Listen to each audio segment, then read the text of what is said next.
we discussed the balanced and unbalanced forces. We learned that the objects with balanced force are at rest and has zero net force, while objects under unbalanced forces may stop, start motion, change direction, slow down, or speed up depending on the non-zero net force that acts on them. Today, class, we will learn the following competencies. 1. Infer that circular motion requires the application of constant force directed toward the center of the circle. 2. Differentiate potential energy and kinetic energy. Most essential learning competency. Identify and explain the factors that affect potential and kinetic energy. Let us start our discussion by defining what is energy. Energy is defined as the ability to do work. Work is an abstract idea related to energy. When work is done, it is accompanied by a change in energy. When work is done by an object, it loses energy. On the other hand, when work is done on an object, the object gains energy. Have you ever experienced riding on a roller coaster? On a roller coaster, energy changes from potential to kinetic energy, and back again many times over the course of a ride. All moving objects possess kinetic energy, which is determined by the mass and the speed of the object. Potential energy is the energy an object has as a result of its position. As we have said, potential energy is defined as the energy possessed by a body by virtue of its position relative to others, stresses within itself, electric charge, and other factors. Potential energy is present when the work is waiting to be done, or when there is the potential for work to be performed. It is affected by the mass of the objects and the gravitational force. This is an illustration where a man lifting a box to be placed in the table. Which or who is doing work in this illustration? Is it the table, the box, or the man? Yes, you are correct if you answer the man is doing the work on the box. What is the direction of the force exerted by the man on the box? Yes, it is upward. What is the direction of the motion of the box? Upward as well. Then we can say work is done by the man on the box. When an object is lifted from the ground, the work done is against the force of gravity.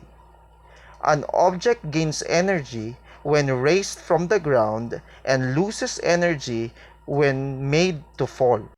The energy gained or lost by the object is called gravitational potential energy or simply potential energy.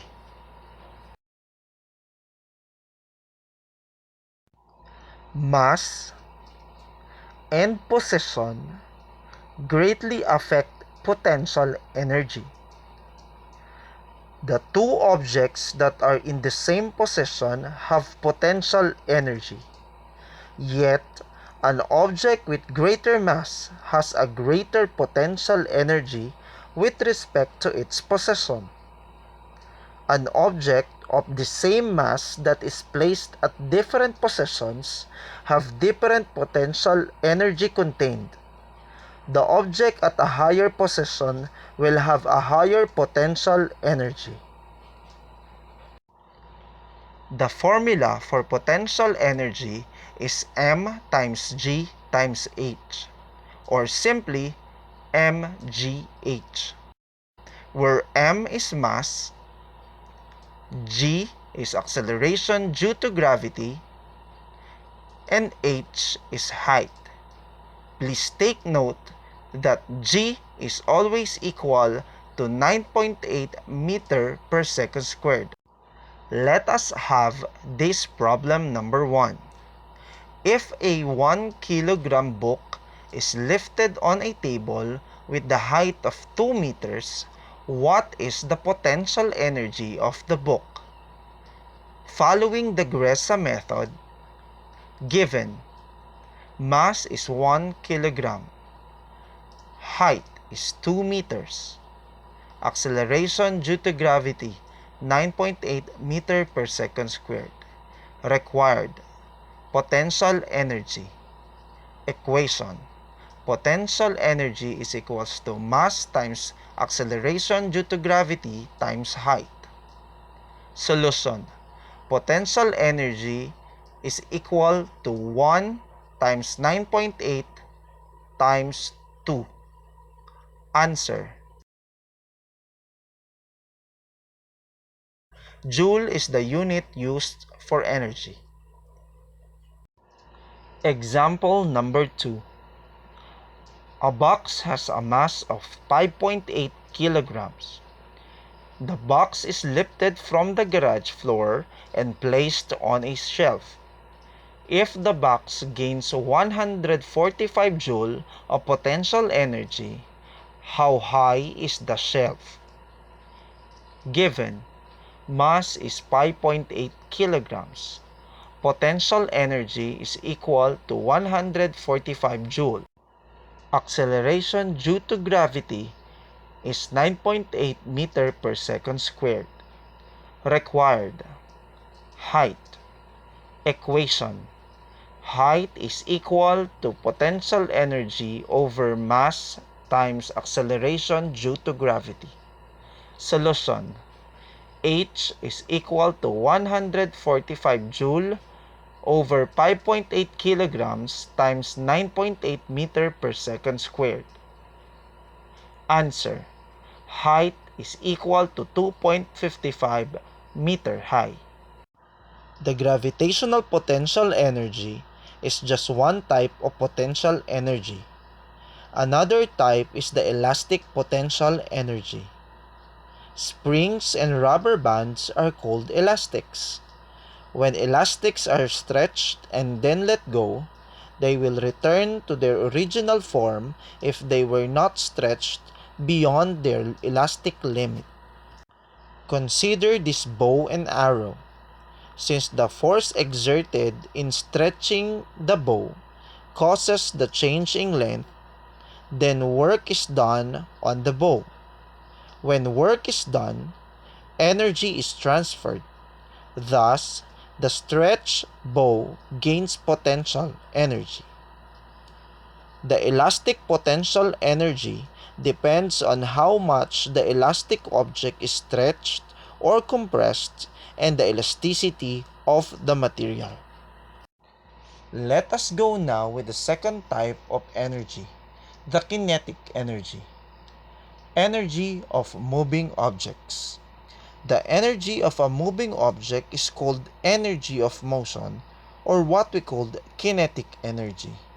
The word kinetic comes from the Greek word kinetikos, which means moving. Kinetic energy quantifies the amount of work the object can do because of its motion. Look at this illustration. Potential energy is always connected with kinetic energy. When this child stretches his slingshot, the elastic potential energy of the rubber increases. When he releases the slingshot, the stored energy or potential energy will be converted into moving energy or kinetic energy. Let us now have the mathematical equation for kinetic energy. Kinetic energy is equal to 1/2 times mass times velocity squared. Kinetic energy depends on mass and velocity. From the equation, you can see that the kinetic energy of an object depends on its mass and velocity. What will happen to the kinetic energy of an object if its mass is doubled but the velocity remains the same?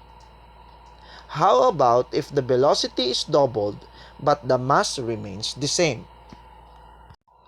In order to answer those questions, let us answer this sample problem of kinetic energy. A 1,000 kilogram car has a velocity of 17 meters per second. What is the car's kinetic energy? Given, mass is equal to 1,000 kilogram. Velocity, 17 meters per second. Required, kinetic energy. Equation, kinetic energy is equal to 1/2 mass times velocity squared.